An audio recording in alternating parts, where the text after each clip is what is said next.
Je vois Dr. Marie Adama Passabi. Dr. Nadaye Marie, vous êtes là? Vous pouvez nous entendre? OK. Bonjour et bon après-midi ou bonsoir, selon l'heure à laquelle vous êtes connectés. Et aujourd'hui, nous sommes très contents d'avoir avec vous ces webinaires. Et ce webinaire, dans le cadre du programme GON, aujourd'hui, va se focaliser essentiellement sur le Togo. Comme certains le savent, le Togo est devenu un des leaders dans l'atteinte des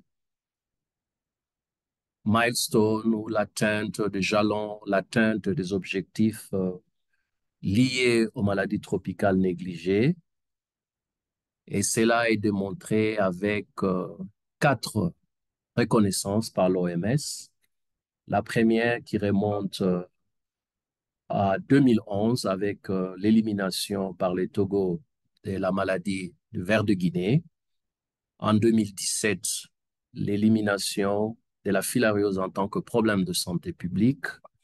En 2020, avec l'élimination de la maladie du sommeil. Et en 2022, avec l'élimination du trachome. Donc, le Togo a dans sa gibecière, comme je le disais avant, quatre reconnaissances auprès de l'OMS. Le Togo est également connu pour défendre l'importance de la durabilité.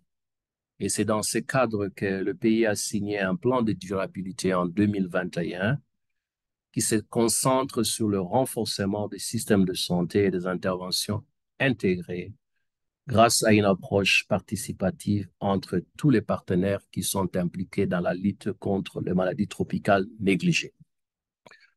Donc, c'est un réel plaisir d'avoir aujourd'hui les Togo et nous allons apprendre davantage sur la manière avec laquelle le pays se rapproche progressivement vers l'élimination des l'onchocercose. L'onchocercose qui est aussi une des maladies ciblées pour l'élimination dans la nouvelle feuille de route. Ceci étant dit, je m'en vais donc vous présenter l'ordre du jour. Euh, je demanderai à nos amis, avant de présenter l'ordre du jour, pardon, je voudrais d'abord partager certaines petites informations en termes que les anglophones appellent les housekeeping. La première information, c'est en rapport avec la traduction. Elle sera simultanée et nous avons une traduction en français et en anglais. Veuillez sélectionner l'icône d'interprétation de la barre du menu en bas de votre écran de Zoom en fonction de votre langue de choix. Veuillez aussi utiliser la fonction chat, échange, texto pour vous présenter, par exemple, votre nom, d'où vous venez et quelle est votre institution. Et si vous avez des questions et si vous avez des réponses, vous pouvez aussi utiliser cette icône chat ou bien l'icône Q&A, questions et réponses, pour poser vos questions ou poster vos commentaires.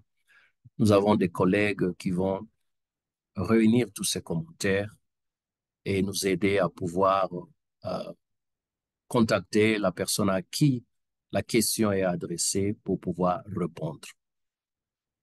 Utilisez votre microphone autonome ou un microphone de casque plutôt que le microphone intégré que nous avons dans nos ordinateurs. La réunion sera enregistrée. L'enregistrement et les diapositives seront partagés après la réunion. Après la réunion également, nous allons envoyer un petit questionnaire, un sondage à tous les participants pour recueillir vos commentaires, vos suggestions, vos frustrations, vos points forts observés, le point faible observé, qui ensemble vont nous permettre de pouvoir nous améliorer pour les prochaines réunions. Après ces housekeeping, je m'en veux maintenant vous présenter l'agenda de la réunion. Nous avons pratiquement 1h30 et pendant ces 5 minutes, je suis Didier, je fais cette introduction. Pour ceux qui ne me connaissent pas, je suis responsable de l'onchocercose et de la filariose lymphatique au niveau du bureau régional. Juste après cette brève intro, nous allons passer toutes les présentations. Les présentations sont enregistrées. Donc, nous avons 6 enregistrements au total. L'enregistrement du programme, l'enregistrement de bailleurs, 2 bailleurs clés, des agences de mise en œuvre, Site Servers and l'USAID, Acto and NTD West. Après, le point de bailleurs qui vont essentiellement porter sur les rôles qu'ils ont joués dans la lutte contre l'onco au Togo, ainsi que le facteur et les données qui ont contribué à la situation actuelle que sera présentée au Togo.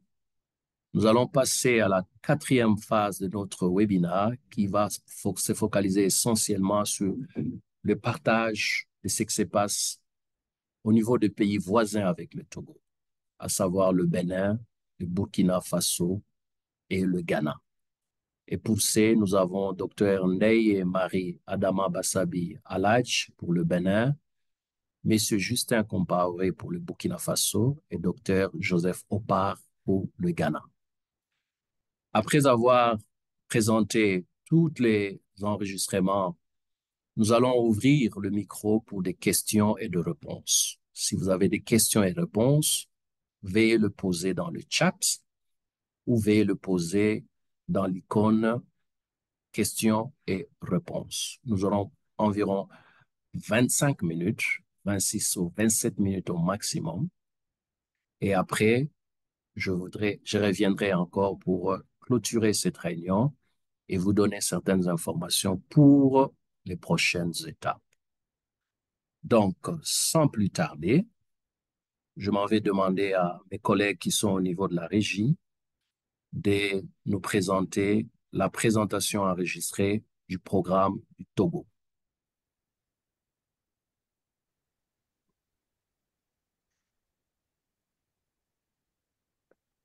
Bonjour, chers partenaires, chers représentants de tous les coordonnateurs ici, de tous les pays, tous mes collègues coordonnateurs.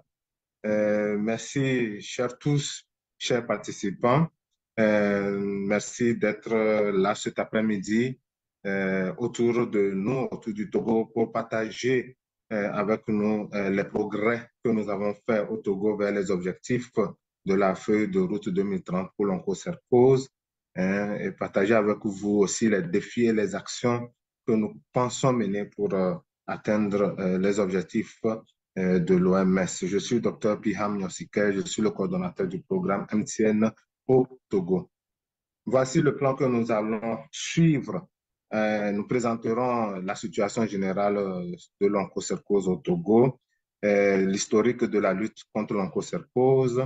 Nous présenterons ensuite un peu la situation actuelle du programme et en insistant sur l'arrêt du TDM au niveau de la zone maritime. Nous parlerons ensuite des défis et des approches de solutions, le calendrier projeté pour parvenir à la transmission, à la rupture de la transmission. Nous parlerons brièvement également des résultats et des recommandations de notre groupe d'experts de la situation transfrontalière avec les pays qui sont autour de nous, puis nous conclurons. Déjà, concernant la situation générale de l'onchocercose au Togo, il faut retenir que le Togo est un pays de 56 600 km² longitudinal qui est limité par 3 pays, à l'est par le Bénin, à l'ouest par le Ghana et au nord par le Burkina Faso, au sud c'est l'océan Atlantique. Le Togo a 6 zones de transmission opérationnelles et 32 districts sont endémiques. Les 6 zones sont endémiques et les 32 districts endémiques sur 39 que compte le pays. Nous avons arrêté le traitement dans la zone de transmission au sud, qui est la zone de transmission maritime, avec, concernant les séroprévalences, elles varient de 0 à 1,68 pour 1000 sur le territoire, et également un taux d'infectivité des stimuli qui varie entre 0 et 0,33 pour 1000 sur toute l'étendue du territoire. Déjà, nous voyons au niveau de cette carte qui nous a été offerte généreusement par ESPEN, que nous tenons déjà à remercier, qu'il y a quand même une concordance entre l'endémicité du Togo et également l'endémicité que nous avons au niveau des autres pays limitrophes. Par contre, nous avons fait un zoom sur le nord du Togo et c'est là que nous voyons vraiment qu'il y a une absence de concordance entre l'endémicité que nous avons au nord du Togo et au sud du Burkina Faso, qui a plutôt des zones non endémiques, alors que le nord du Togo, comme nous allons le voir dans la présentation, présente une situation assez particulière et alarmante pour nous. Concernant l'historique de la lutte de l'onchocercose, il faut noter, chers participants, mesdames et messieurs, qu'elle a commencé depuis 1914 avec une enquête de base qui a révélé des prévalences qui pouvaient aller jusqu'à 88% dans certains villages, avec des taux de cécité atteignant même 4% dans certaines régions. Et donc, depuis 1975, donc, la lutte contre l'onchocercose a débuté au Togo avec la lutte antivectorielle, avec le CP et plus tard la POC, qui a duré jusqu'en 1987, où en 1988, il y a eu déjà, on a associé à cette lutte antivectorielle le traitement par l'ivermectine. En 2007, avec la fin de la lutte antivectorielle, le traitement par TIDC a été le traitement qui a été poursuivi jusqu'en 2009 et en 2010, c'est devenu un traitement de masse intégré où aujourd'hui le Togo traite à la fois l'onchocercose, les schistosomiases et les géohelminthiases de façon intégrée. Quelle est la situation actuelle du programme onchocercose au Togo? Nous allons vous présenter la situation sur la base des enquêtes épidémiologiques et entomologiques qui ont été menées ces 5 dernières années. En 2019, déjà dans la zone de transmission de la CARA de la centrale, nous avons fait des enquêtes épidémiologiques qui ont trouvé des prévalences nulles dans ce bassin. En 2020, nous avons également réalisé une évaluation impact dans la zone de transmission des plateaux, qui également a montré que les prévalences étaient nulles. Ce qui nous a permis pour ces deux zones-là de prévoir déjà des évaluations arrêt-traitement. Donc, pour les plateaux réalisés en 2023, nous n'avons pas encore les résultats. Et pour la région de la CARA, également réalisée en 2024, pour lesquels nous n'avons pas encore de résultats. Mais en 2017, déjà, après l'évaluation d'impact dans la région des savanes, nous avons pu proposer une évaluation arrêt-traitement des savanes en 2022. Mais les résultats ont montré qu'il y avait 15 enfants qui étaient positifs sur les 8 946 enfants qui avaient été reçus. Et il y avait également sur le plan, ce qui donnait une prévalence de 1,6 pour 1000. Et ces résultats, nous allons revenir en détail sur ces résultats dans la suite de notre présentation. Ceci résume également ces enquêtes épidémiologiques de ces 5 dernières années en présentant le nombre de prélèvements qui ont été faits, le nombre de villages qui ont été touchés et le nombre de districts qui étaient concernés. Et donc, comme vous le voyez, en 2022, sur 140 villages concernés, 8 946 enfants prélevés, nous avons 15 enfants qui sont revenus positifs. Voilà donc dans cette présentation, dans ce diapo qui suit, on va dire la disposition ou bien la cartographie des villes qui ont été prélevées. Vous voyez en point noir donc tous les cas négatifs et en point rouge les cas positifs, les 15 cas qui étaient positifs. Et on peut noter que c'est disparate dans toute la zone de transmission concernée.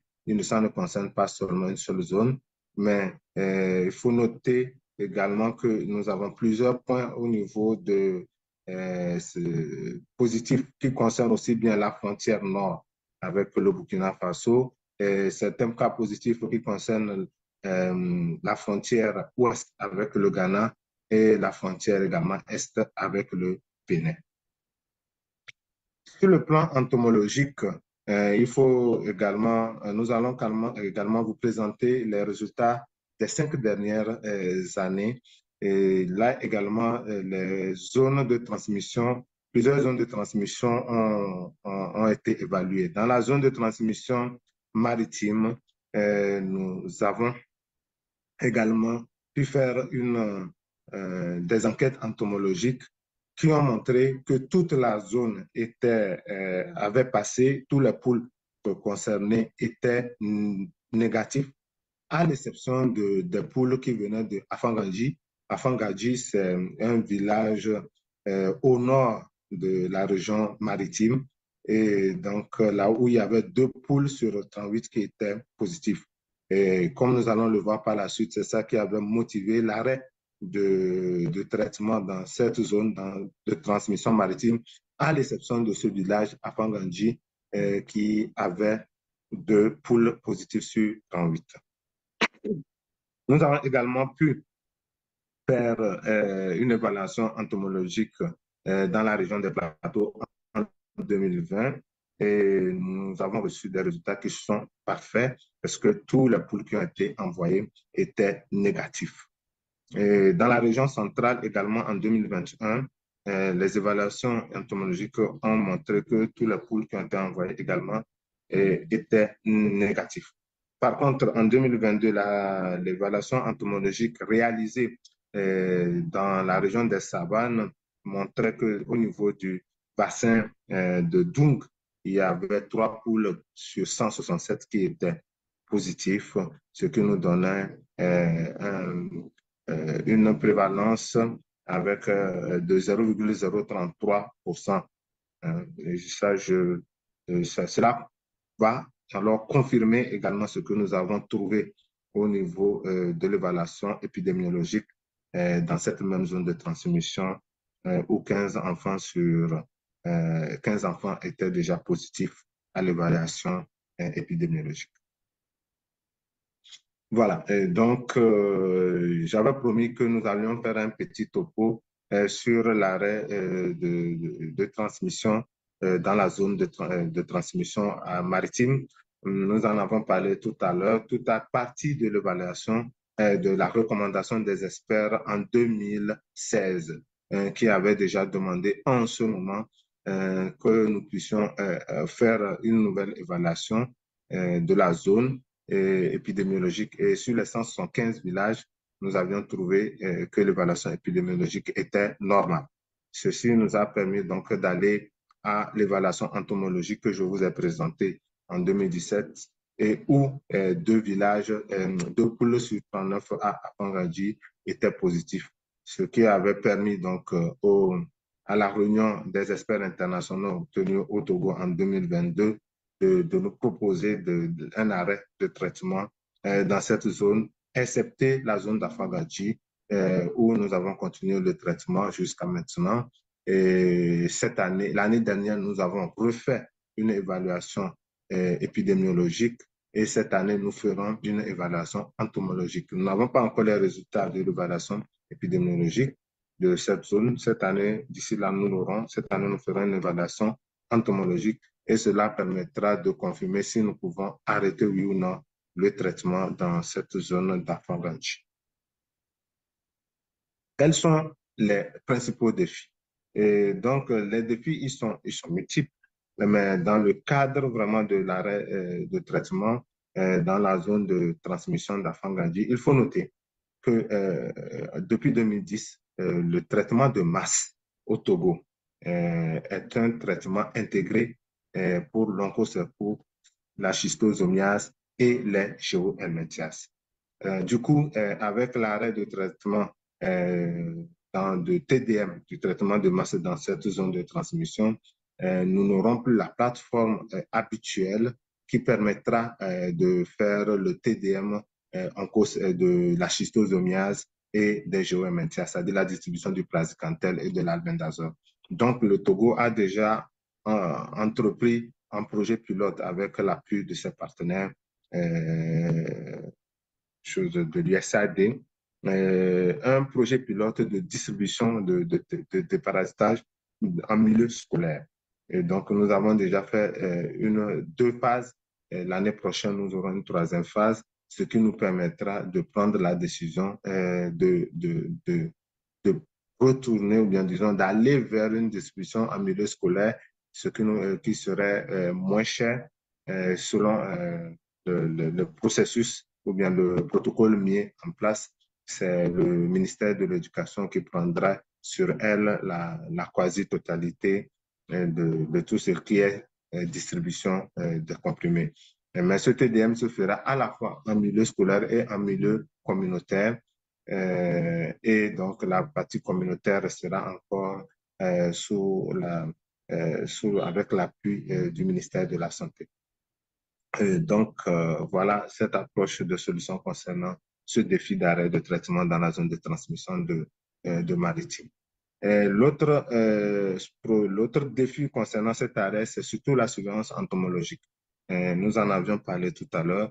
Et selon les recommandations de l'OMS, nous savons que la surveillance entomologique peut être annuelle ou peut être faite tous les 3 ans dans les zones où nous avons arrêté la distribution des comprimés du dermétine.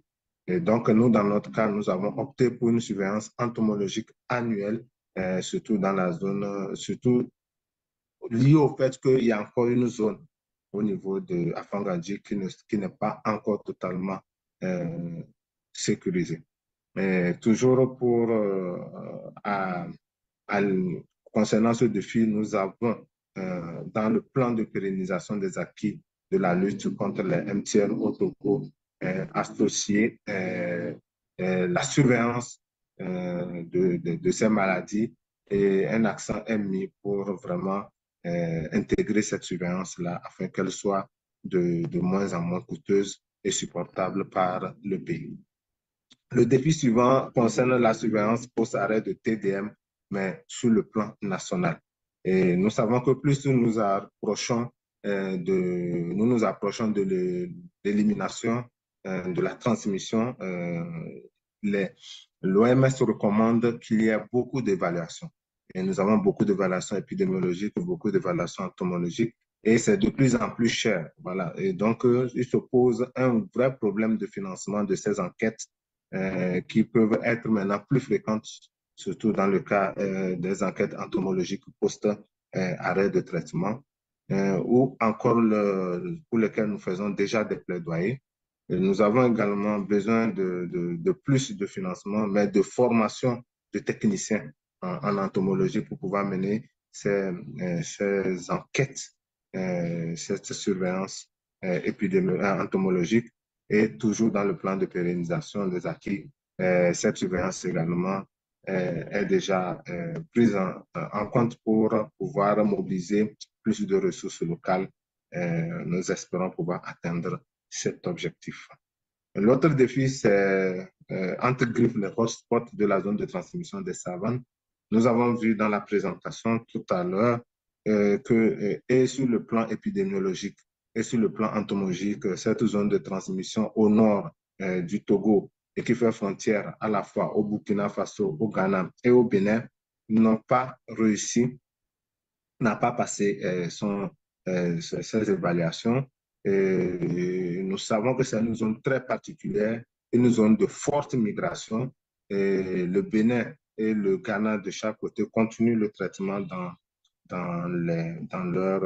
leur côté. Mais du côté du Burkina Faso, nous savons que cette zone frontalière avec le Togo est considérée comme non endémique.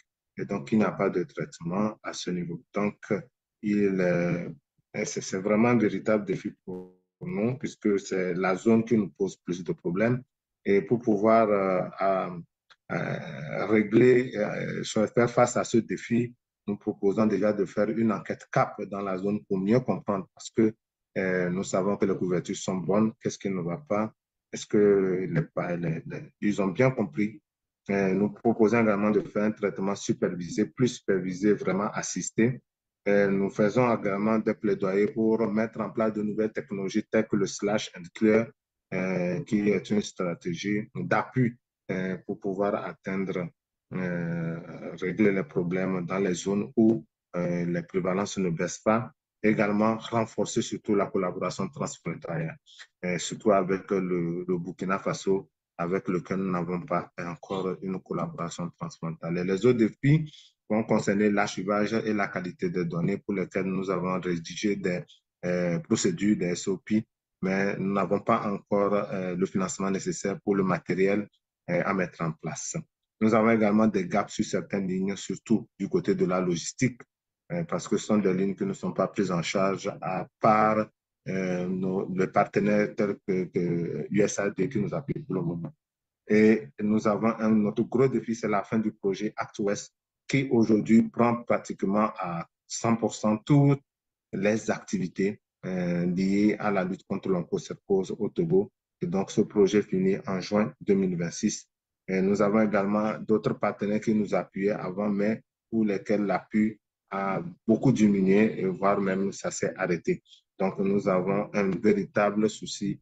Il faut que nous recherchions de nouveaux partenaires, surtout à partir de juin 2026. Mais avant, c'est mieux.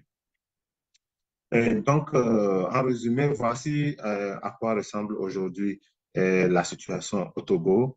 Il y a 3 districts au sud qui ont toujours été considérés non endémiques, mais pour lesquels qui étaient inclus dans l'évaluation et qui ont montré qu'ils sont restés non endémiques. Donc, ils n'ont pas besoin de faire de nouvelles cartographies d'OEM.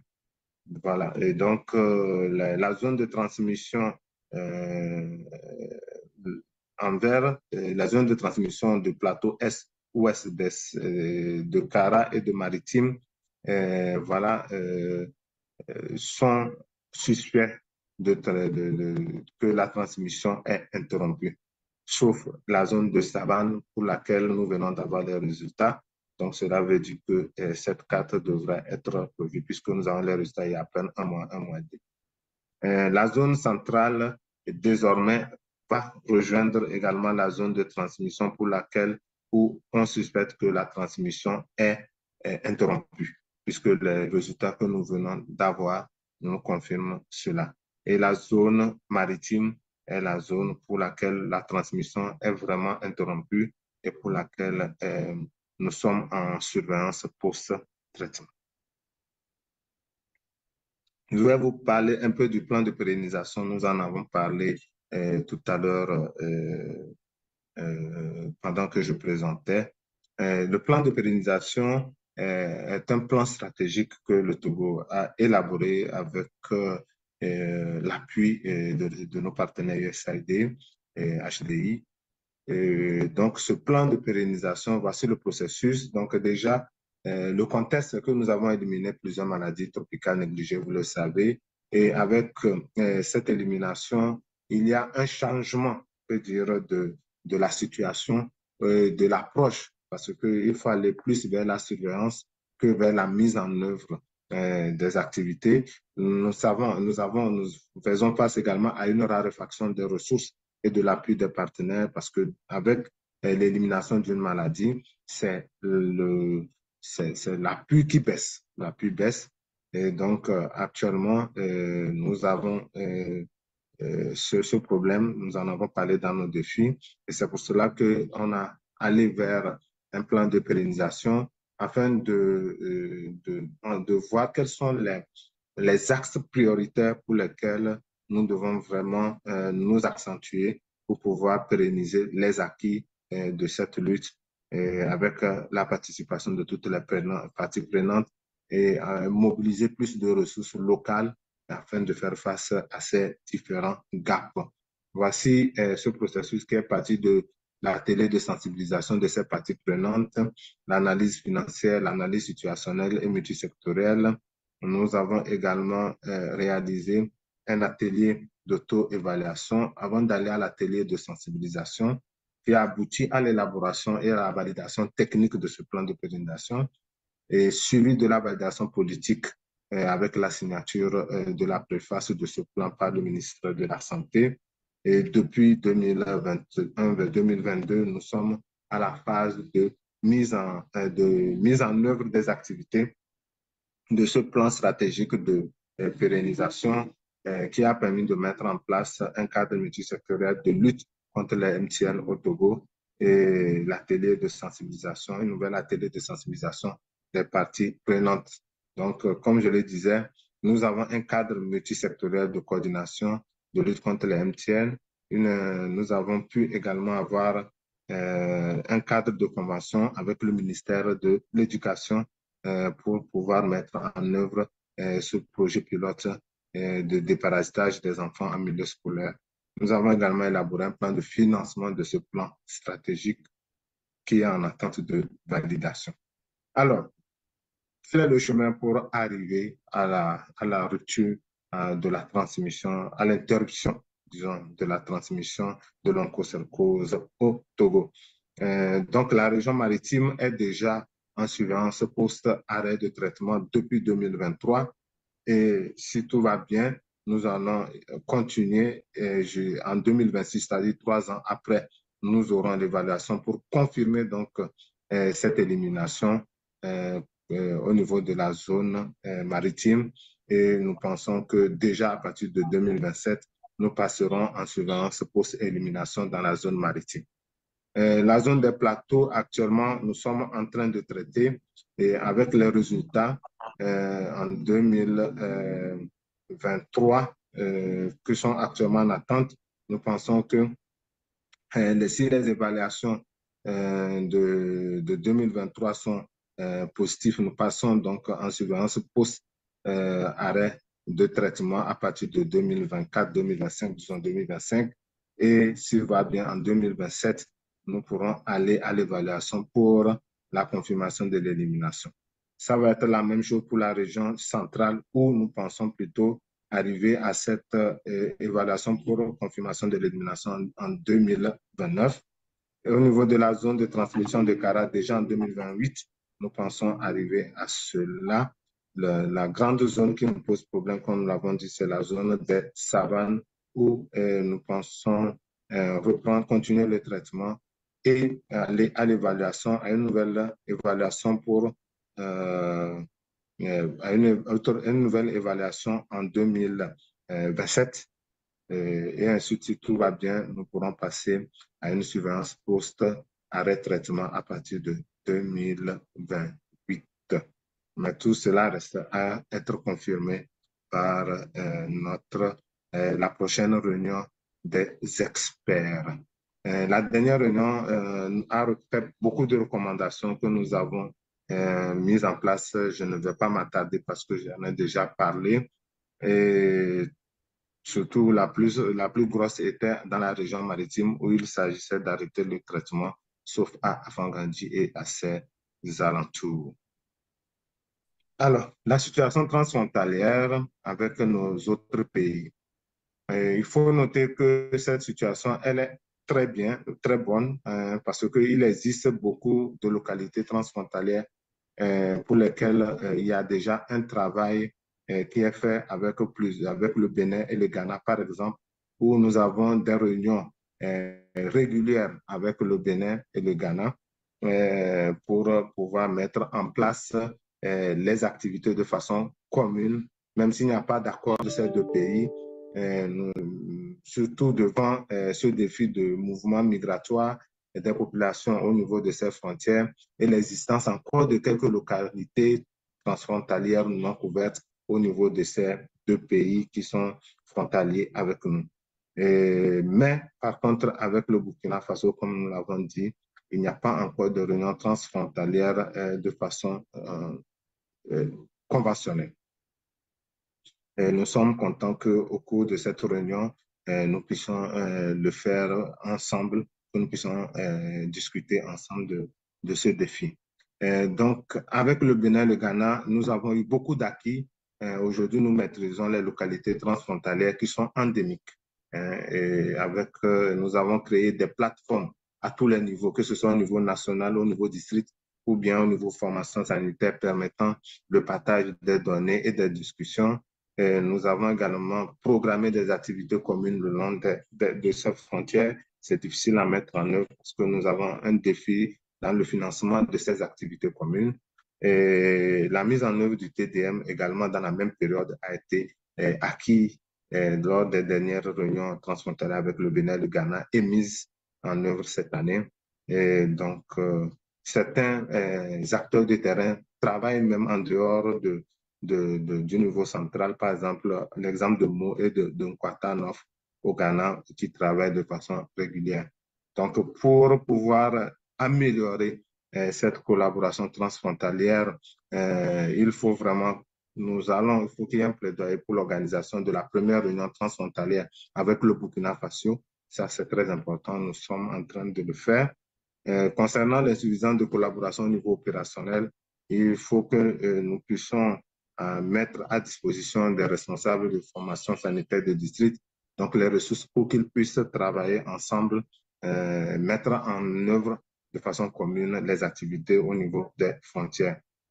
Concernant l'insuffisance de suivi des réunions pour la mise en pratique des recommandations, il va falloir donc qu'on ait des calendriers périodiques formels de réunions et de suivi de recommandations, ce que nous avons commencé avec le Bénin de façon virtuelle. Et concernant l'insuffisance de financement, nous sommes donc en plein plaidoyer pour obtention de financements conséquents pour que à ces réunions transfrontalières, tous les districts puissent vraiment participer. Pour le moment, c'est un fait qui n'est pas, nous n'avons pas pu réaliser cela. Alors, pour terminer, je vais vous dire que l'élimination de la transmission de l'onchocercose au Togo est possible.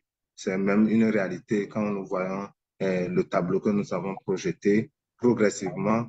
Après, nous pensons qu'en dehors de la zone de transmission des savanes qui nous posent des problèmes et pour lesquelles nous avons des propositions, des apports de solutions, nous pouvons arriver à cette élimination. Mais il va falloir pour cela renforcer l'appui technique et financier et aussi logistique dont nous avons parlé dans les défis, renforcer la collaboration transfrontalière avec le Bénin, le Ghana et surtout le Burkina Faso, renforcer la surveillance par les évaluations dans les zones qui ont arrêté le TDM, nous en avons parlé, et renforcer aussi le TDM ou implémenter de nouvelles techniques dans les savanes, dans la zone de transmission des savanes qui nous posent des problèmes.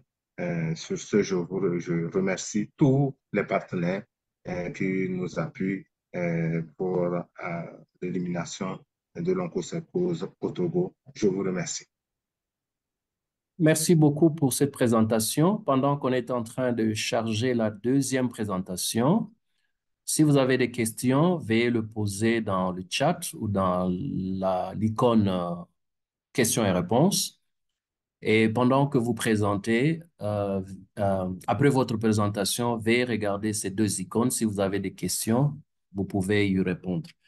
Il y a déjà deux questions, une question et un commentaire. Une question de professeur Yebakima sur Kara. Je pense qu'il a eu la suite, la réponse à sa question. Sinon, Pian va revenir et il y a un commentaire d'Achille Kaboré sur cette zone, la zone qui est vers le sud et l'est.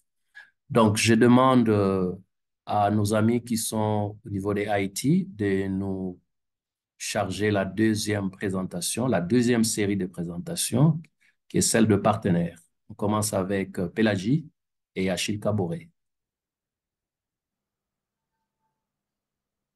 Merci beaucoup, madame. En effet, cette séveuse accompagne le ministère de la Santé du Togo depuis 2001 et pendant plusieurs décennies, nous avons été les seuls partenaires dans le pays à mettre en œuvre le traitement à l'ivermectine sous directive communautaire. C'était la stratégie du temps. Et après ces traitements, nous accompagnons forcément le programme à évaluer sa couverture. Parce que vous savez, une chose est très importante, pour aller à l'élimination, il faut d'abord s'assurer qu'on a couvert la population éligible qui a besoin de traitement. Donc, a-t-on atteint ces objectifs? Quelles sont les corrections qu'il faut mettre en place pour s'assurer que dans le futur, on a une meilleure couverture et que la maladie est effectivement en train d'être diminuée dans la communauté. Il était très important pour cela que nous travaillions avec le PNLO dans les enquêtes de couverture. Et donc, on peut dire qu'avant la fermeture de l'OCP l'Oncoséquences Control Programme, jusqu'à après la fermeture de APOC, cette serveuse a assuré la prise en charge de l'onchocercose au Togo. Les traitements étant faits, l'impact de ces traitements a été évalué à travers les évaluations épidémiologiques et les évaluations entomologiques. Pour les évaluations épidémiologiques, évidemment, on utilisait la biopsie cutanée zinc jusqu'à ce que l'actuel diagnostic, l'ovecystine, soit homologué. Et d'ailleurs, le Togo fait partie des premiers pays de la région ouest africaine à expérimenter la mise en œuvre de l'utilisation de l'ovecystine, aussi bien sur le terrain qu'au laboratoire. D'ailleurs, l'équipe du Togo est venue vers le Bénin, par exemple, pour appuyer, partager son expérience lorsqu'il fallait mettre en œuvre, utiliser l'ovecystine pour la première fois au Bénin.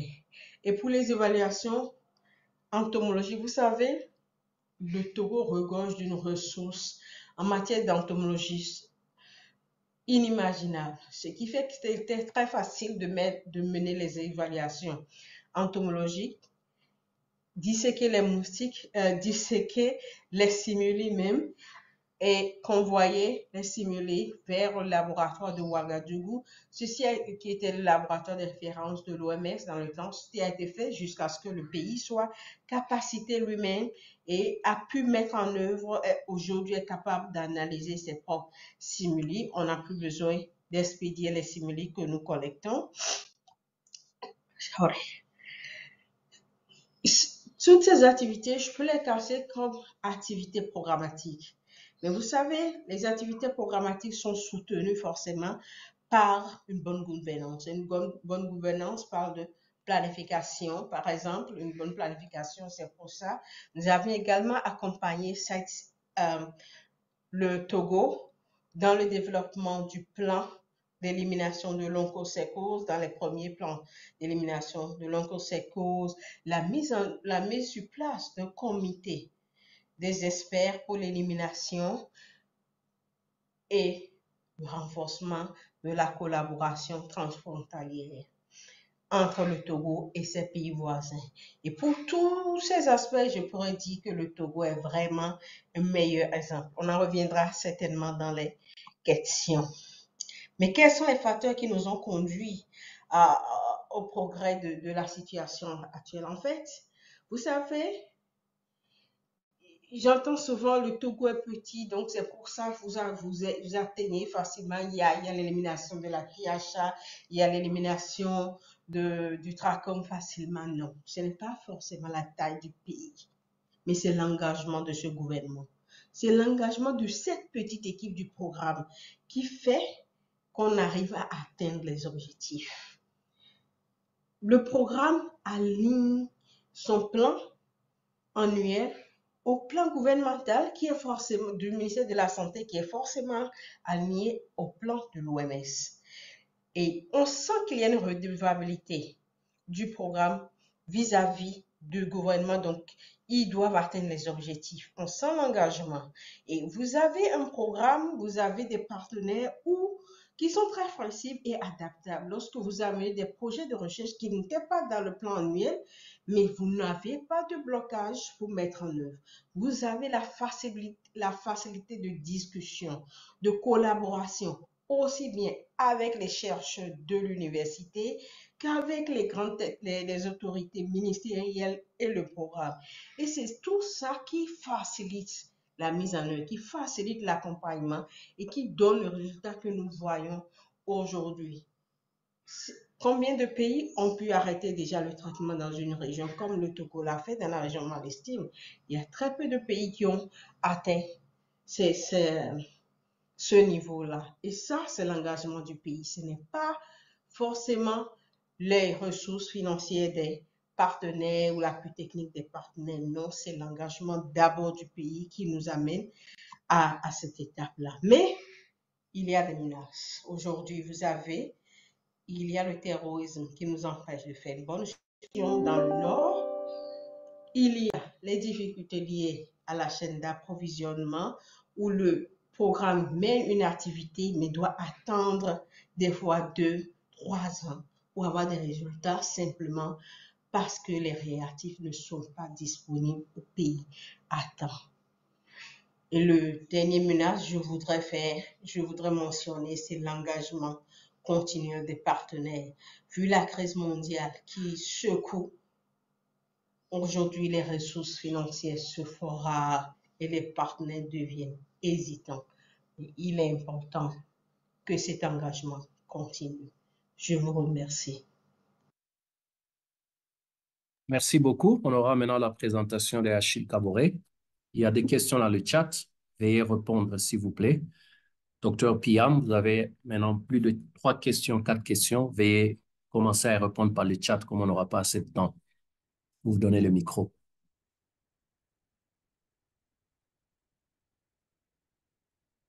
Next slide, next presentation, please. Je suis Achille Kaboré de FHI 360 avec le programme Act2N NTD West sous le financement de l'USAID. Les points de vue des partenaires sur les progrès réalisés au Togo dans le cadre de lutte contre les maladies tropicales négligées et singulièrement l'onchocercose. Alors, quelles sont les activités d'élimination? Depuis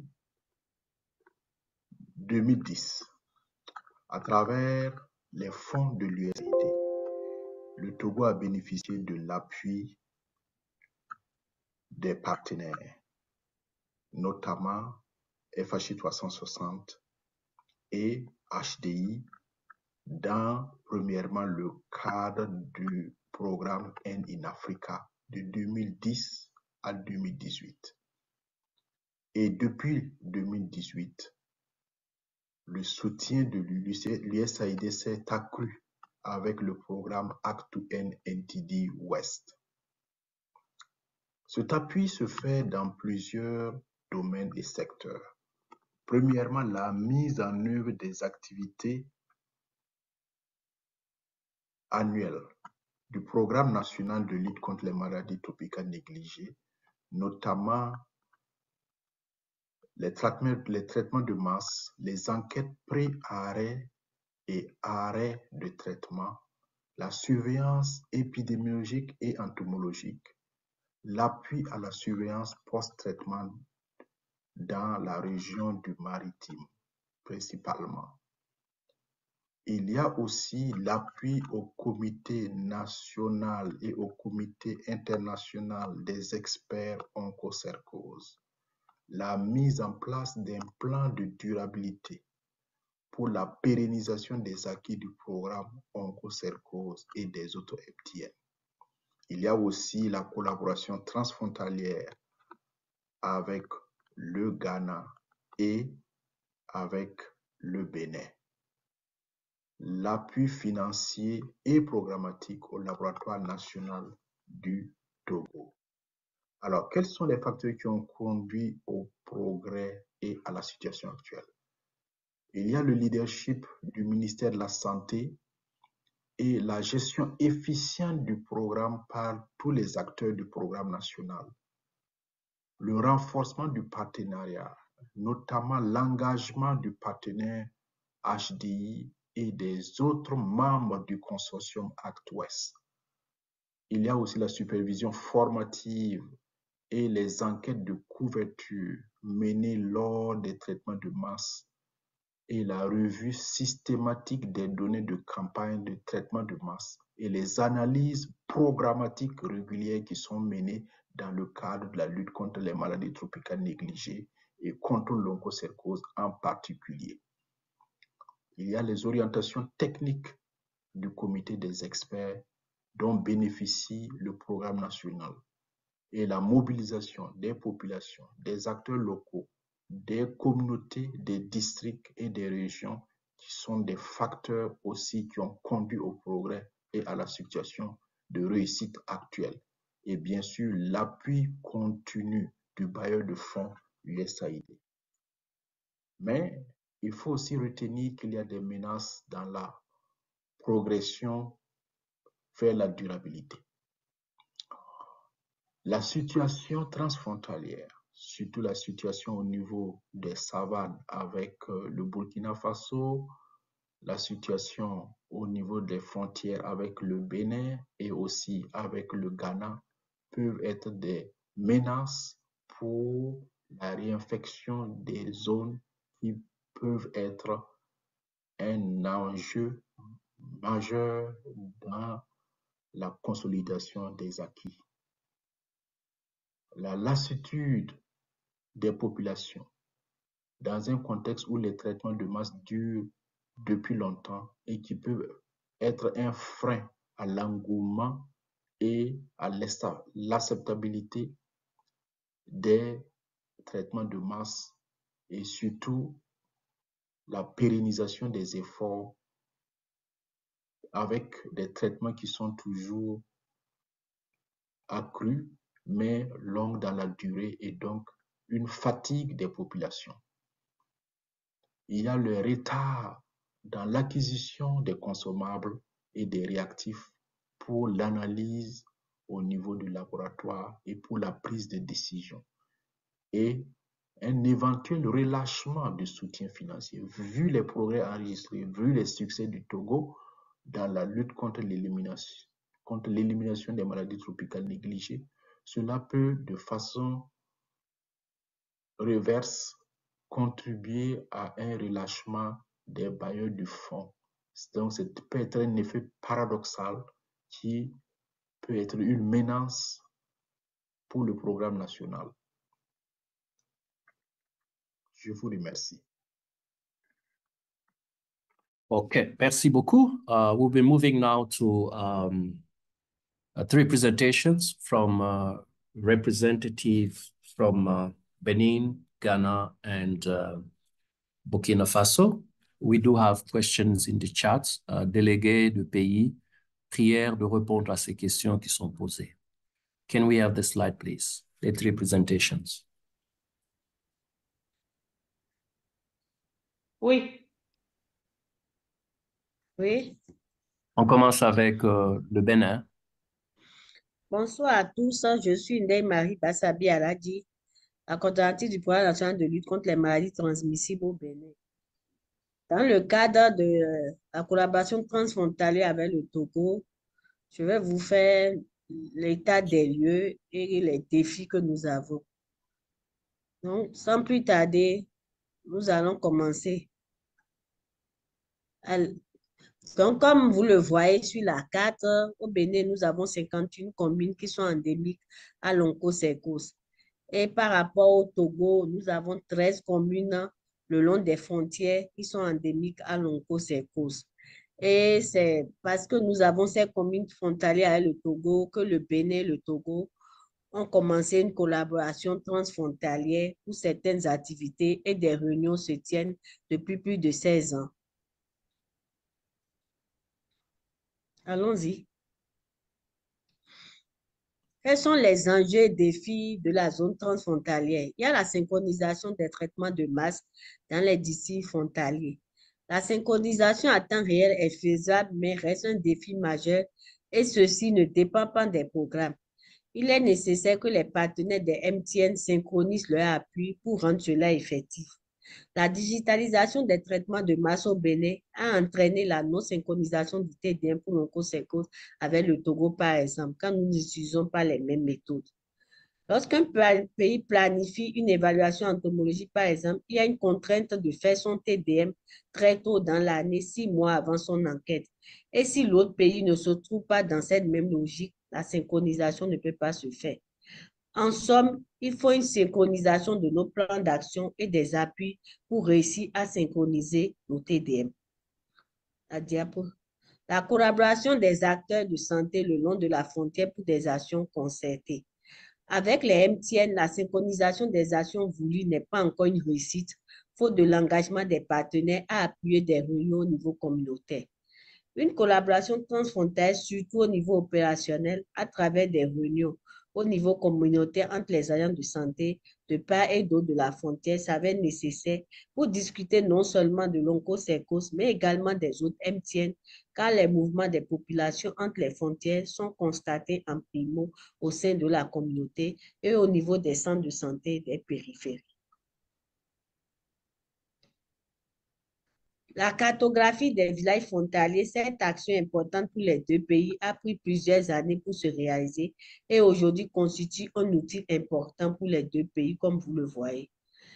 Nous avons par les points toutes les zones frontalières au niveau des deux pays.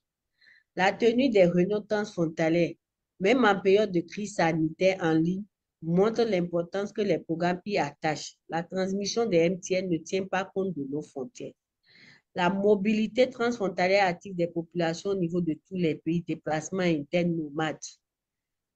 On y va. Nous avons quelques données transfrontalières entre les deux pays. Au niveau de Kobli, par exemple, qui est une commune transfrontalière, nous avons fait 16 MDA et le nombre de populations est de 105 434. Au niveau de Waké, où la prévalence est de 1%, nous avons aussi fait 16 MDA et la population qui est au niveau de cette commune est de 101 019. Donc, comme vous voyez, nous partageons 13 communes ensemble avec le Togo qui sont transfrontaliers et nous avons les données le long de ces frontières-là qui montrent que l'onchocercose persiste toujours malgré les différents traitements qui ont été faits et une collaboration entre ces deux pays est nécessaire pour venir à bout de cette maladie. Allons-y, puisqu'on a déjà parlé de... Maintenant, la surveillance post-arrêt du traitement dans le reste de la région maritime, selon les recommandations de l'OMS Togo. Les réunions nous permettent de connaître les progrès faits là par le pays voisin et d'apprendre de leur expérience pour améliorer nos stratégies. L'insécurité au nord des deux pays, cela représente un énorme problème pour les programmes et est actuellement identifié comme l'un des défis émergents. Les stratégies pour une meilleure couverture dans un pareil contexte est désormais une priorité dans notre agenda à la prochaine rencontre. L'insécurité cause le déplacement des populations entre les pays et si dans l'un ou l'autre des pays on n'arrive pas à les traiter, alors nos efforts d'élimination sont à risque. Donc, voilà les quelques défis au niveau des deux programmes par rapport à l'onchocercose. Maintenant, quelle structure de collaboration faudra-t-il mettre en place pour aborder les problèmes? Il faut une coordination, donc des tenues périodiques des réunions, soit en ligne ou présentielle, et la fonctionnalité des groupes WhatsApp pour permettre de partager des informations. Élaborer une feuille de route annuelle de nos activités et faire le suivi des recommandations. Remobiliser les ressources financières supplémentaires pour nos activités transfrontalières grâce à l'appui des partenaires. Et comme on l'a dit, nous avons une carte des coordonnées géographiques de chaque village frontalier endémique à l'onchocercose. Mettre cela sous forme d'application à utiliser sur nos téléphones par les agents de santé au niveau périphérique. Les actions que nous devons entreprendre pour faire avancer la collaboration et à l'amélioration de la qualité des supervisions conjointes entre le Bénin et le Togo, les traitements synchronisés, la comparaison des populations recensées de l'année en cours à celle de l'année précédente pour s'assurer qu'il n'y a pas de fluctuations exagérées, la supervision renforcée surtout au niveau des frontières et les partages d'expériences des différents pays sur l'organisation de la lutte contre les MTN en général et l'onchocercose en particulier. La dynamisation de la surveillance communautaire de part et d'autre des frontières. En conclusion, nous pouvons dire que la collaboration transfrontalière entre le Togo et le Bénin est à bonne marche et que nous devons mener beaucoup d'efforts pour l'améliorer afin que chaque pays de son niveau arrive à éliminer l'onchocercose. Merci. Merci beaucoup. Let's move to the next presentation.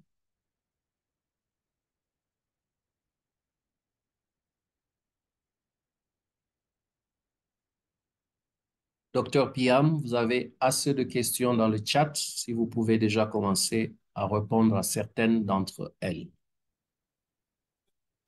Burkina Faso. Okay. Bonjour à tous. Merci bien. Merci pour cette opportunité que vous nous donnez. En tout cas, de partager aussi, en tout cas, de prendre part à cette collaboration, de cette réunion, voilà, sur la collaboration transfrontalière entre le Burkina et le Togo.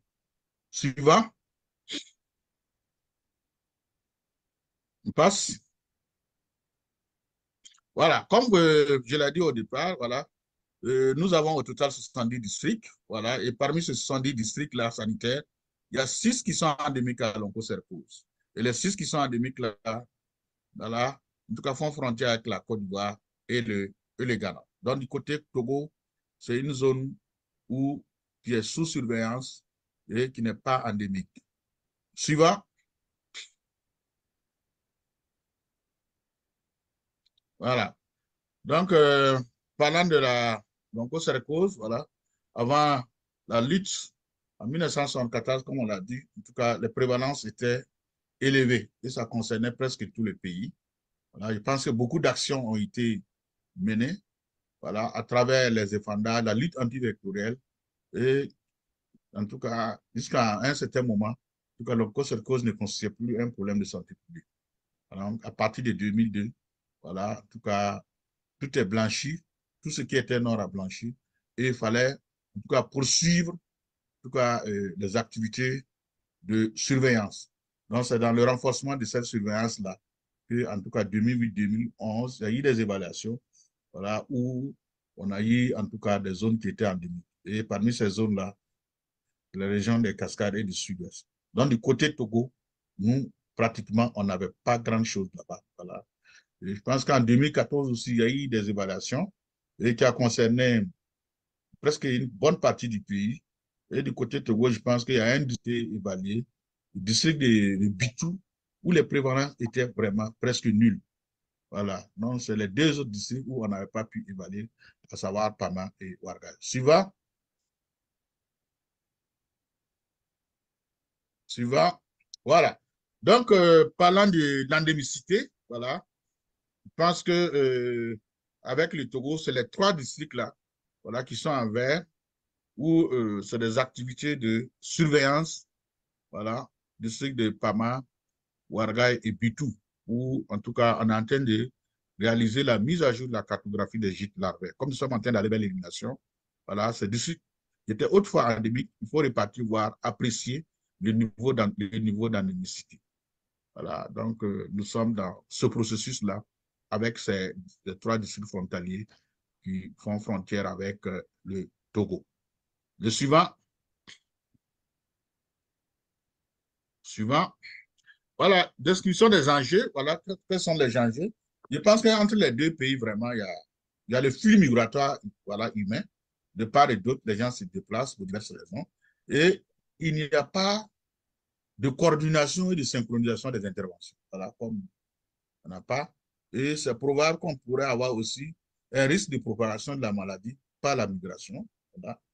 Et en tout cas, comme enjeu aussi, il faut une mise en œuvre aussi des activités d'intervention, d'élimination.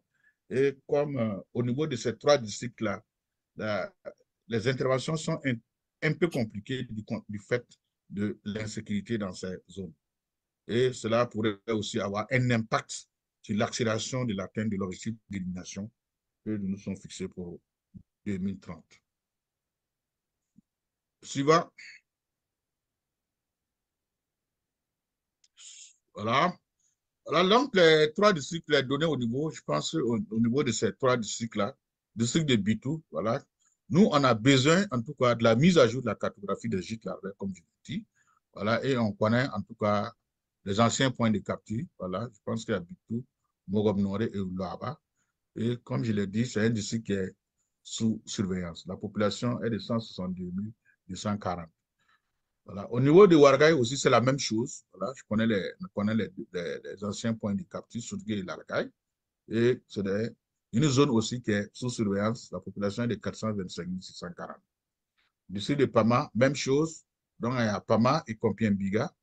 districts sous surveillance, population est de 140 870. Donc, c'est trois districts frontaliers là. En tout cas, voilà, nous, on a besoin de connaître le niveau d'endémicité actuel de l'onchocercose. Voilà. Suivant.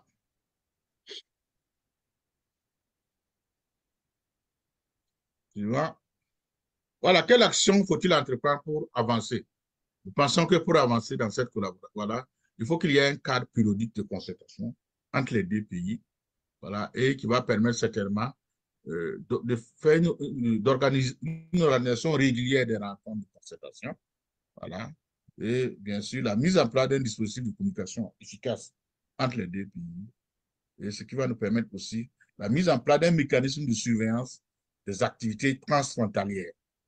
Et voilà, ce qui va nous permettre aussi de faire des partages d'informations, voilà, d'expériences, voilà, surtout avec les districts frontaliers et de part et d'autres.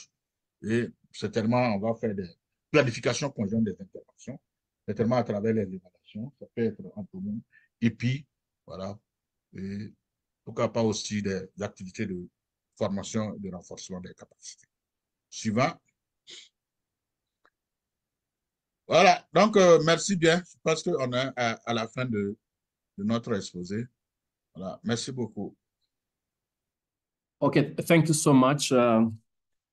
We were also supposed to have the presentation from Ghana, but due to the time constraint, we are going to skip this presentation. I mean, this presentation from Ghana. But as I wrote in the chat, we are going to share the slides. And for those who attended the last webinar, Ghana presented. So should you need additional information, please, you can rely on the slides that are going to be shared. Having said that, we can now move to the Q&A session. We do have questions in the chat. Maybe we start with two questions to, 3 questions to Togo, and then we can touch base on some of the questions addressed to either the neighbors or the 2 main implementing partners / donors who supported Togo. Donc, on passe aux questions-réponses. Est-ce que, Dr. Pian, vous pouvez répondre à certaines questions qui vous ont été adressées? Avez-vous eu le temps de le lire et avez-vous les éléments de réponse? Il y a aussi une question qui a été posée par Dr. Frank Richards sur le volet les labos. Est-ce que Achille ou bien Pélagie, vous avez des questions à répondre, à donner de réponses par rapport à cette question? Et la question aussi s'adresse au Togo.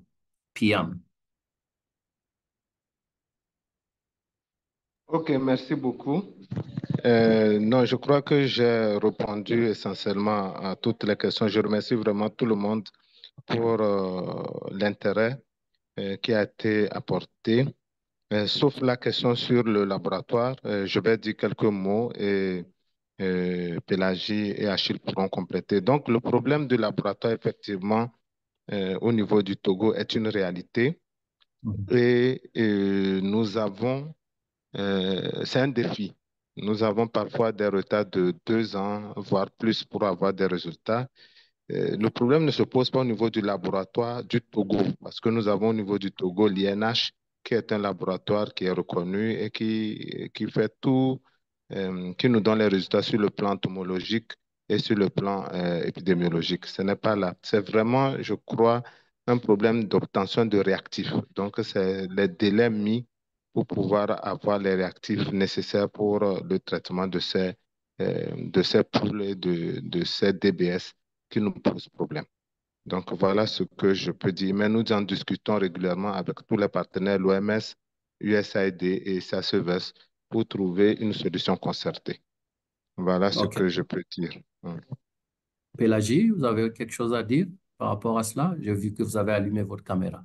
Tout à fait. Merci beaucoup, Didier. En fait, comme Piram l'a mentionné, ce n'est vraiment pas la capacité du labo qui rend la disponibilité des résultats delayed. En fait, nous tous, je crois que tous les deux partenaires, on l'a mentionné dans notre présentation, les réactifs ne sont pas accessibles au pays. Donc, ça nous prend suffisamment une longue durée de mettre à niveau à disposition du laboratoire les réactifs dont ils ont besoin pour analyser. Mais dès qu'ils ont les réactifs, les résultats nous sont disponibles dans un délai maximum de 3 mois. Donc, je pense que c'est très important qu'on capacite les pays endémiques pour leur faciliter le procurement pour que les résultats soient readily available.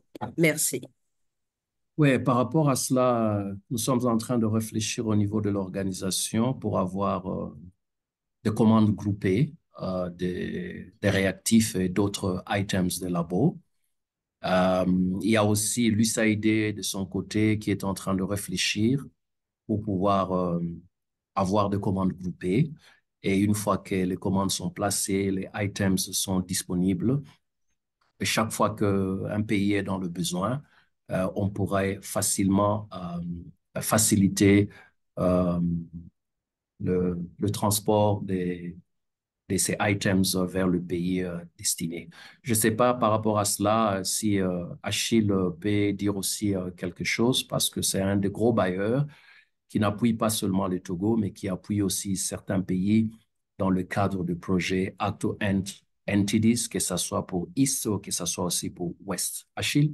Oui, merci Didier. Effectivement, avec l'USAID, nous avons un appui au laboratoire du Togo. Mais ce qu'il faut dire, cette situation avait été un peu discutée lors d'une réunion récente avec le programme national sur aussi la possibilité d'avoir des alternatives sur les techniques avancées qui sont aussi en vogue.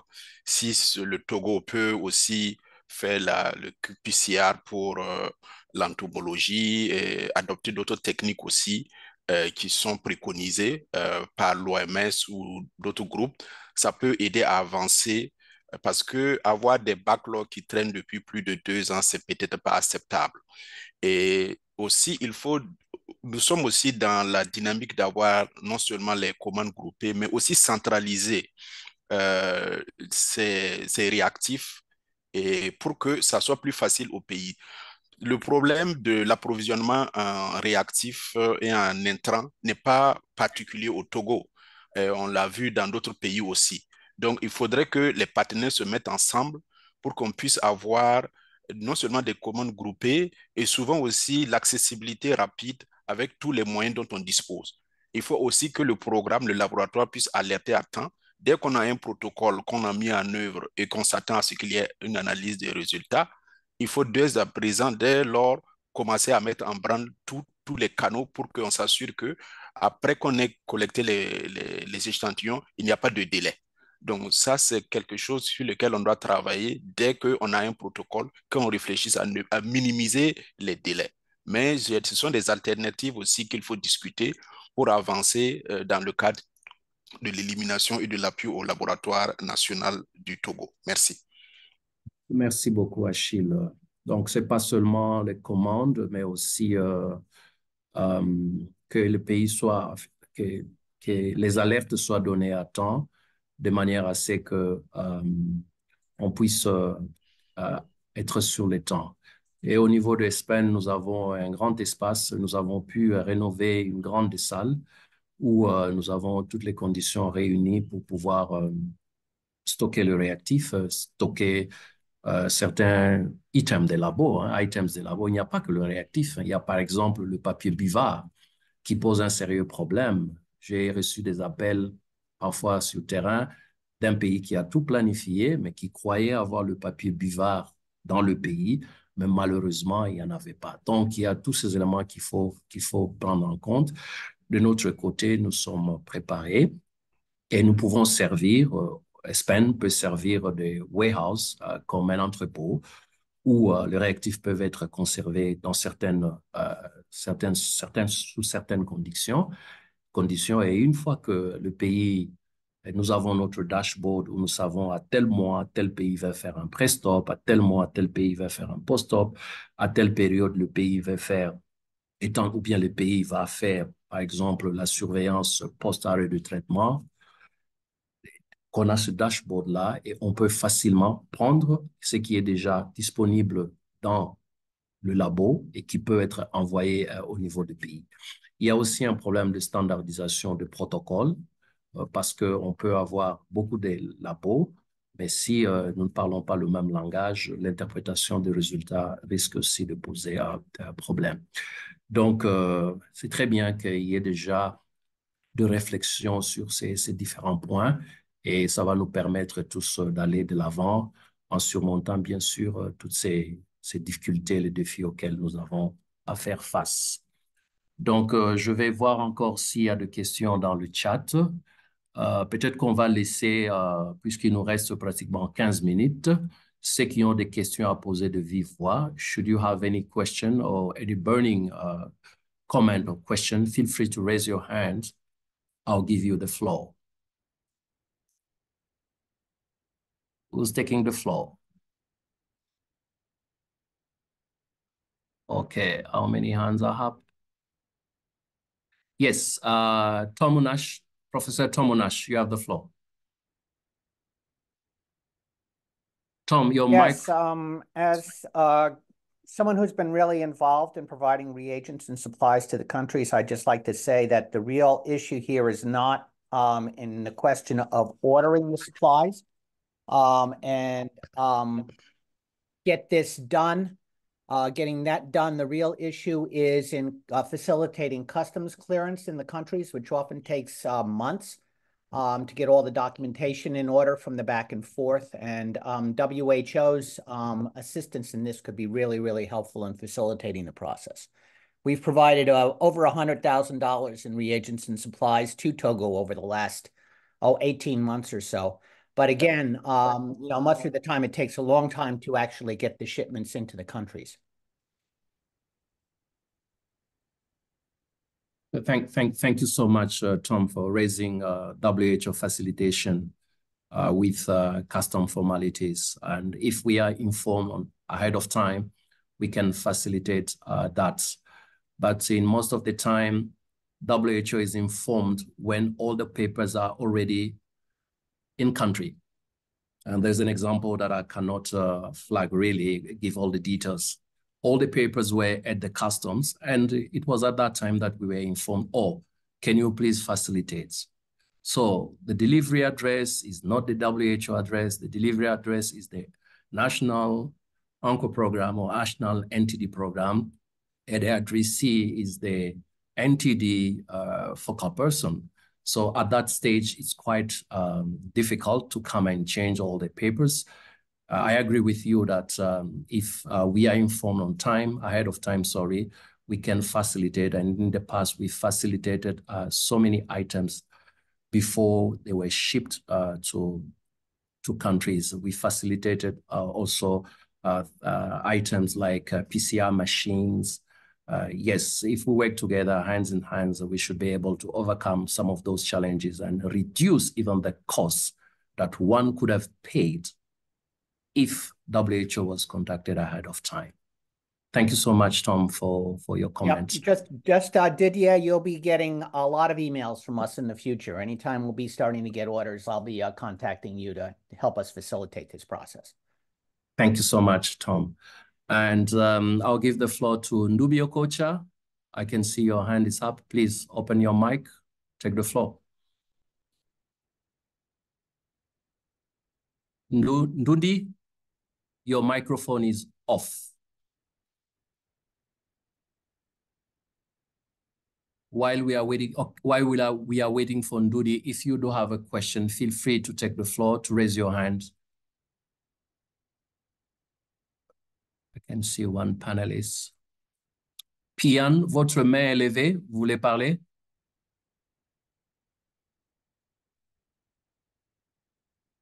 Pian. Votre micro est fermé, Pian. Okay, while we are waiting for Ndudi, there was also a question raised by Philip Down from Site Service. I don't know whether that was addressed. Pian, il y avait une question qui vous avait été adressée par Clarisse de programme Cameroun sur l'intégration. Elle voulait savoir qu'est-ce que vous faites concrètement sur le terrain pour traiter l'onco, la schisto et les géoselminthias. Je ne sais pas si vous pouvez partager votre expérience par rapport à cela.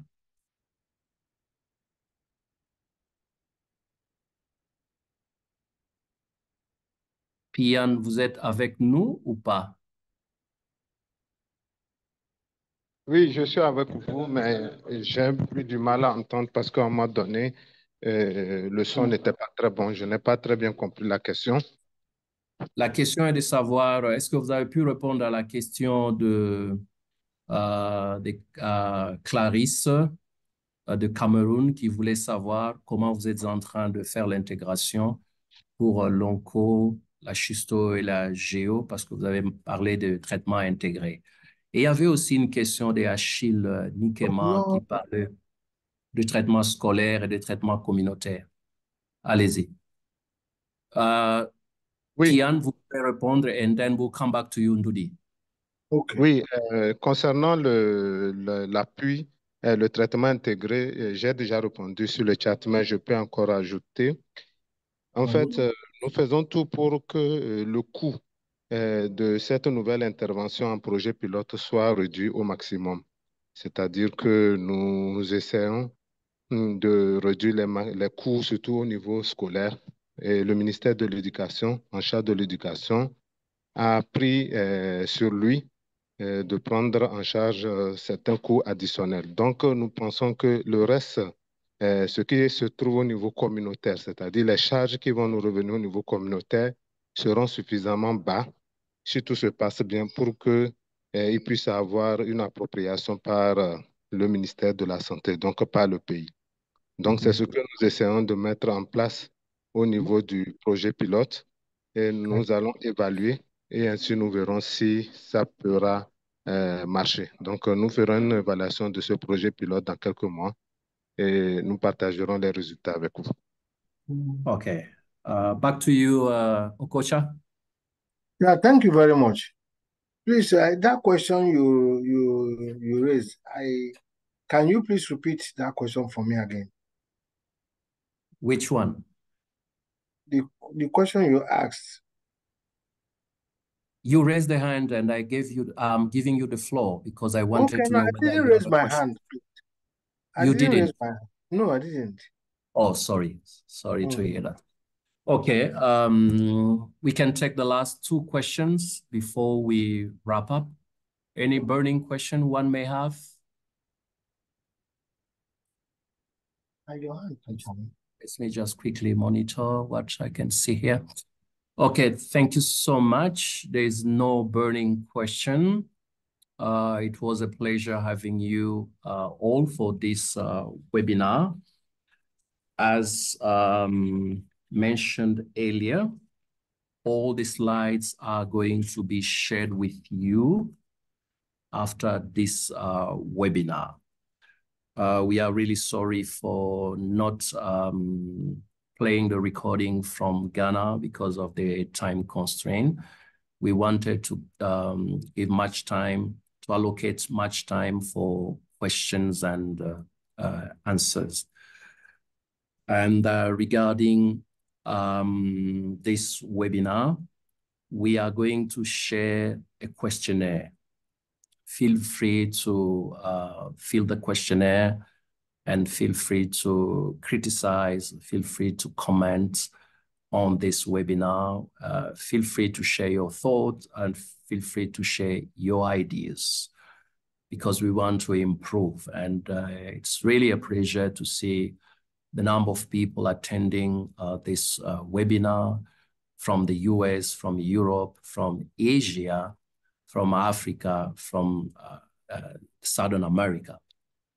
So we would like to improve on our mistakes. We would like to improve on some minor things that you are not pleased with so that this is a very good learning environment, learning opportunity.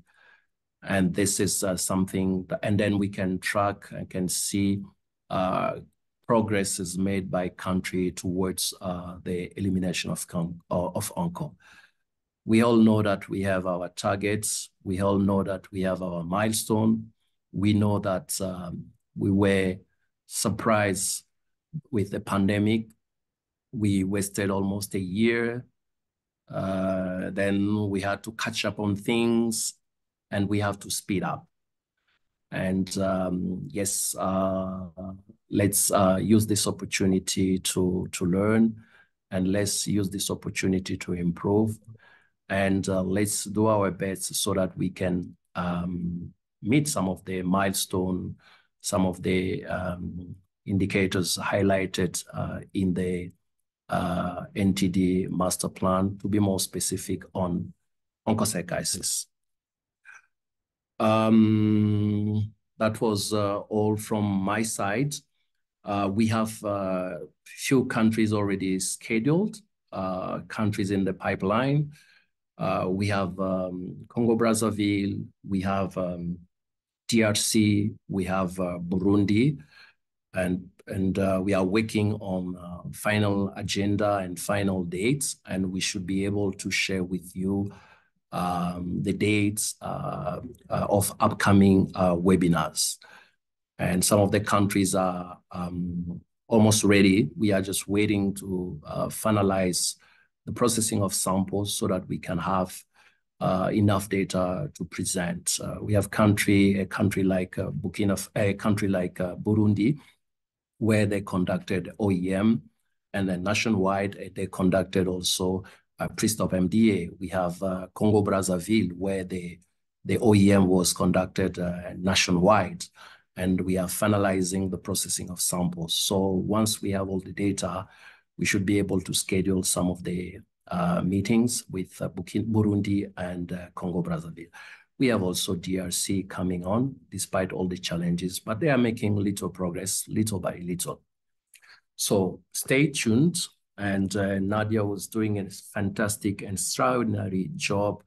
We'll be able to reach out to you. As some of you may have noticed, we had our cross-border collaboration meeting, and then we are planning to expand with the remaining countries within the region. We know that we cannot eliminate onchocerciasis if we don't put a particular emphasis on cross-border collaboration. Since this is a vector-borne disease, there's a need for programs, there's a need for countries to work together so that we can be able to meet some of the milestones, to meet some of the indicators that are clearly highlighted by 2030. So it was a pleasure, and I'll give the floor to Nadia if she has some news to share before we close the meeting. Thank you, Dr. Didier. No news, no further news. You have wrapped up all and made the pre-announcement of upcoming webinars. There is just one last question here. I see here in the question answer box. Any concerns about potential effects of climate change affecting transmission in the future? If anybody from the panelists would like to address this. Or any participant. I know we have experts with different backgrounds. Someone who can take the floor. For sure, there are some concern. These are vector-borne diseases, and the changes in the climate affect those vectors. And once these changes affect the vectors, their behaviors, that could also have an impact on the transmission in all the directions.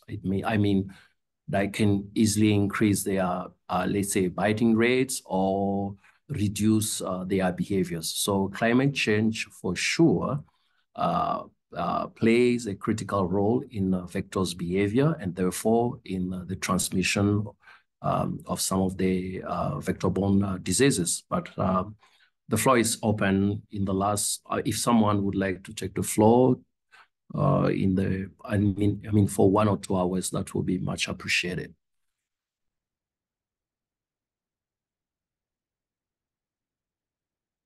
Unfortunately, I can't see any hands up. Let me just check. It's still PM. Okay. Yes, I can see. Yes, Professor Maria Gloria.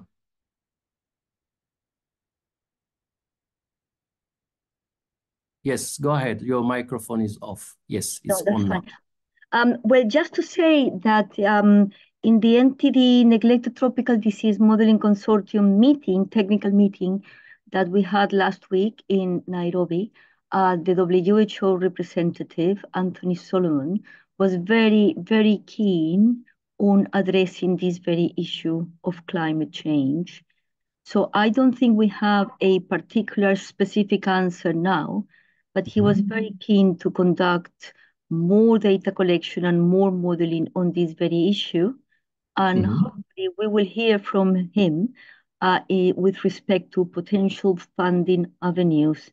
So just to say, Didier, that the WHO is definitely interested in pursuing this avenue of research, having done or having published now a systematic review of the data. But there are not many data on this, and I think is something that we should pursue together. But just to say that WHO is behind this. Thank you, Professor Maria. Yvette, 1 minute, and then Mark.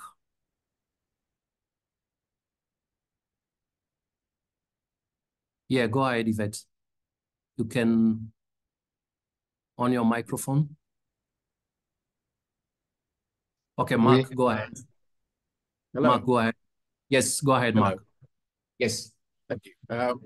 Yes, I was, in fact, part of the team that co-authored that systematic review on climate change and neglected tropical diseases and malaria. I would just like to echo Maria Gloria's comments.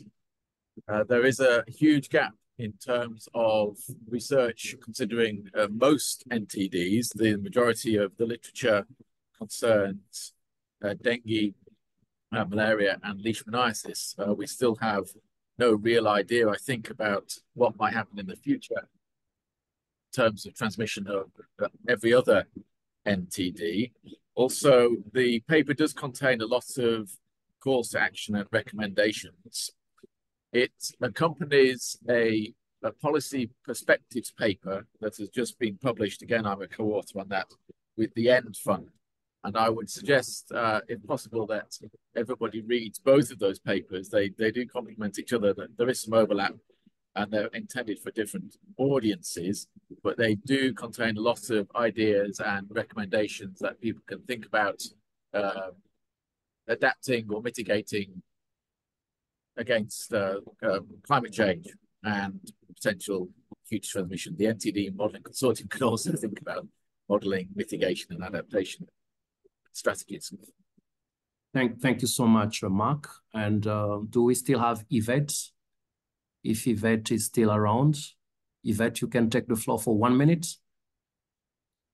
If not,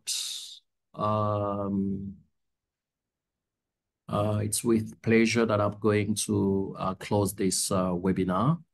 We are going to share the slides with you, and we are going to share the questionnaire. Feel free to provide your feedback, your thoughts, ideas, inputs to this webinar so that we can improve for future webinars. Once again, thank you so much. Good afternoon, good evening, or good night, depending on where you are connected. Bye-bye. Thank you very much. Bye-bye. Bye-bye, everybody. Bye. Bye. Thank you. Bye.